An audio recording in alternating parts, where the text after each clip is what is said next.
Hey, hola everybody. This is Nami Modupe once again for Dokita Diary. Today we're going to talk about the management of stress now. But before I continue, I just want to say a big thank you to all my people out there. I dey see una likes, I dey see una comments. In fact, some comments where they read, oh my God, they make my head swell like Gary Jebu now. It dey make me want to do more. In fact, Modupe, do more, do more, do more. Anyway, I really appreciate every one of you. Thank you so much. Yeah, back to the topic. So last time we talked about effect of stress for body. For those who no watch the video, the summary be say we say during stress our body dey increase the production of certain substances or hormones. One of them wey we talk about na cortisol. We say this cortisol dey affect us when e dey excess, and one of the things be say e dey reduce our immune response. That means say infection wey no supposed to affect us or wey no supposed to weigh us go begin weigh us down anyhow. The other thing say e dey increase blood pressure, e dey increase cholesterol. And we say too excess cholesterol for body no good because e dey block blood vessels wey dey supply heart, lungs and other vital organs for body. Now we come talk say cortisol fit even affect memory and how we dey learn. So to manage stress, first and foremost na to identify say problem dey, because if you never identify problem, e no easy to manage am. And as I talk am for the other video, e dey important make we see our doctor, make dem don rule out any other cause of our symptoms, because some of those things wey we dey feel during stress, other things fit cause am wey no be stress. So once you don dey sure say na stress, no be any other thing, now the important thing be say make we identify the cause of the stress. No be so e get some general rules wey all of us know now. Say if you wan manage stress, general rules, I go quickly run through that one, then I go talk about the psychosocial things about it as well. So the general rule for stress be say identify wetin dey cause it, take control. Now that place many people dey get problem, how to take control. But before you take control of anything, you need to have a positive mind. If you dey too discouraged, you no fit take control of anything. And another thing be say we need to have people we can share the problems with. No be just anybody. I go give example. Get one girl for my street, she come meet me one day, say, Modupe, I feel one lump for my breast. So I say, hey, really, you don't go see doctor? She say she no go since 2 weeks wey she don see am, she no sleep, say she dey fear. I say, why? She say she dey fear say na cancer. Now I come tell am say, see, you don't notice am for 2 weeks, you know dey sleep. When you dey work, probably na the thing wey dey run through your mind. She say yes. I say now you don already put yourself under stress. Go hospital, let doctor comot am, do test, find out wetin e be. Even if God forbid say na cancer, dem go quickly manage am. But if you no go, you go continue to dey stress, and stress no even good for body. And then the thing go dey even spread if na cancer. Anyway, na so she go see doctor. Cause few weeks or months later we come see, she say, Modupe, true you right o.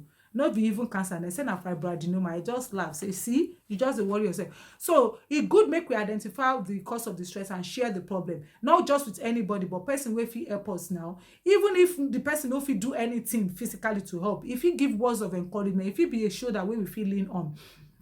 The other thing be say a lot of time when people dey stressed, dem go lose interest in their hobbies, and that na the time wey we even need am more, because we need something wey fit keep our attention away from that the thing wey dey stress us. For example, if you like to dey play ludo, continue play your ludo as you dey play am.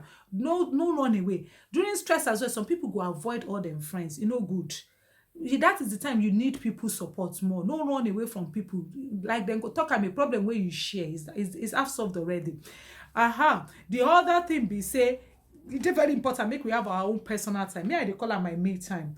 See, some people you go notice say when they every time wey dem work, then they find time do holiday, go rest and relax. Even if you no fit afford am, even if na 30 minutes for a day or one day in a month or something, go somewhere, relax, sit under a tree or sit in your room, take a cup of tea or a cup of cold drink or warm drink, depending on the weather. Relax and enjoy yourself. Make plans. Think. It is about to manage stress. Now about doing what? Working smart, no be working hard. Some people go to work hard, but e no go yield result. Now back to the psychosocial aspect. A lot of people, when we dey stressed, na that time we dey pick up a lot of bad habits. Some people na that time they go begin smoke if they no smoke before. The ones where they smoke, they increase the quantity. Some people, they know they drink alcohol before, na that time they go begin drink, or the ones where they drink, they go begin increase quantity. All those habits go and give you temporary relief, but e no solve the problem. And if you remember in our video on healthy living, where we talk about the some lifestyle mates, we don't talk am says these things then get terrible effects for body, how then they affect the body. And the other thing be eating healthy. When we are stressed, it is very important make we eat healthy. And the reason they're very simple. We don't talk about the effect of cortisol. They reduce our immune response. A balanced diet, food now one of the ways where our body they build up immune response as well. So if you dey stress and you no chop, na double wahala you dey cause be that. So that one a trouble tragedy. Some people no go chop at all, no good. Some people then go they chop all sort of junks or increase the food where they chop. Remember, say we say they increase cholesterol too, that cortisol. So you no want build up unnecessary cholesterol for body just because you dey stress. You no want worsen the thing where they happen. No be so. The other thing be say make you try to dey exercise. Exercise no fit take the cause of the stress away, but at least na one way wey we fit ease ten sion a bit. When you exercise, you go feel light for body. You go know say you don do something to help your body. After that period, you go fit think and make plans for yourself. The other thing be wetin dem dey call mindfulness. Basically, mindfulness be how we paying attention to the moment, paying attention to the environment, paying attention to our thoughts. You know, our human brain, the way we dey, our brain and our mind, they continuously work every time, especially the brain, that one no dey sleep. And our mind, every time we dey walk, we dey sit, we dey do this, so many things they dey inside our mind. Mindfulness, they teach us how we feel relaxed by focusing on just that moment where we dey. For example, I dey watch TV now. I go focus on that thing where I dey watch. I no go dey think say, hey, my work, oh, I never, no. Push that all those things aside for that moment. Enjoy that thing where you dey do for that time. Maybe you dey drive to work now. Notice your environment. Notice the cars where they pass. Notice the people where they pass. But by the time you dey think, hey, the work yesterday, I go complete am. My pikin school fee. Your body go dey send signal say you dey under stress. And by the time you get to work, you don't even tire before you start, because so many things. See, when our mind, so many things they run through our mind. It dey send signal to the brain say we dey stress, and it go do wetin? Increase our cortisol production. So mindfulness na how we fit enjoy the moment. Different mindfulness na in dey. There is breathing mindfulness, eating mindfulness. For example, now some people can go dey chop, then go dey still dey work on computer or work on their office files. No, when you dey chop, focus on your food. Enjoy that food. Feel the taste. Feel the smell. Enjoy it. That period where you dey enjoy your food, na relaxation period. It go relieve you of that stress. When you don't finish enjoying the food, even if you wan go back, go do work, you go don dey relaxed a bit. Unlike you dey chop, you dey think continuously, you dey send message to the brain say work, stress, and it's not helpful. The other thing na sleep. Restful sleep, precisely, because a lot of people during stress, they no dey sleep. Some people then go sleep, but their mind still dey wander. That period, if you apply mindfulness, focus on that room where you dey, focus on the bed where you dey. Try, e no dey possible make our mind no get anything. Na human being as we dey, but mindfulness be saying at that moment, enjoy the moment. No dey think about wetin you don drop for office or wetin you dey plan to do tomorrow. Enjoy that moment where dey your bed. Feel the hair, feel the bed. Think of your, be conscious of your breathing and things like that. Maybe one day we go still discuss this mindfulness for details now. The other thing for the sleep where we dey talk, we say some people then go they sleep excessively when then they stress. That one too no good, because the productive time where you suppose get, you they use and sleep, you no good as well. So restful sleep, how we feel have restful sleep, there's something where then they call sleep hygiene.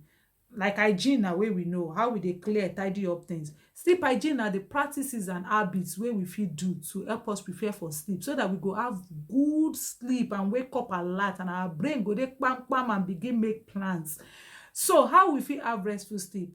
I don't talk about one. Mindfulness na one approach. The other one, a lot of people now the time when they want sleep, then go put on TV, expect to fall asleep in front of television. You know work, so you no go help. If you want sleep like 30 minutes, 1 hour before that time, turn off TV, turn off phone, turn off all this media communication. If you be the kind of person who like to turn off light for your room, turn it off, stay on your bed. Just feel that moment. If you be the kind of person who like soft music, go ahead, play. Some people na the time wey they wan go bed, dem go come back from work, don tire, dem go come carry energy drink wey contain caffeine. Then eye go come open sham, dem go come say dem no fit sleep. Dem go come sleep for few hours. Tomorrow morning again, the next morning dem go wake up, start the same activity. E go come be like say the productivity dey reduce.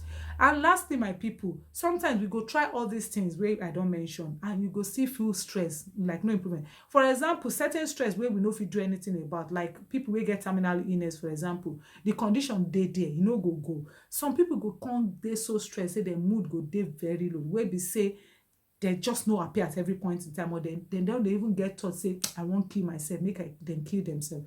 Please, at that point in time, seek help. seek help with your doctor. E get some medications wey doctors fit give when for people wey get depression, and the way this medication dey work be say e dey reset how certain hormones for the brain wey go help you change your mood, wey be say you go even now get the energy to make plans for your life. And the other thing be say, if you don't think about killing yourself, at that time you need to seek help more. Abeg, no hide am to yourself. Voice it out to the people around you that cares about you. If possible, go see your doctor. Even if your doctor no know wetin him go do, because he no be psychologist, if he refer you to one wey go help you through this process, put you through how you go manage your stress and how to cope. I don't know. I know say this stress thing a big one. I hope say we don't learn something from this particular thing where we dey talk about. I just want to say something quickly before we go. A lot of people don't send messages inside inbox, say they want to, they ask different questions, and I don't promise them say we go do question and answer time at least once in a month or in every 2 months, where we say we go dey answer some of this question. Of course, we no go finish am each episode, but we go dey do our best.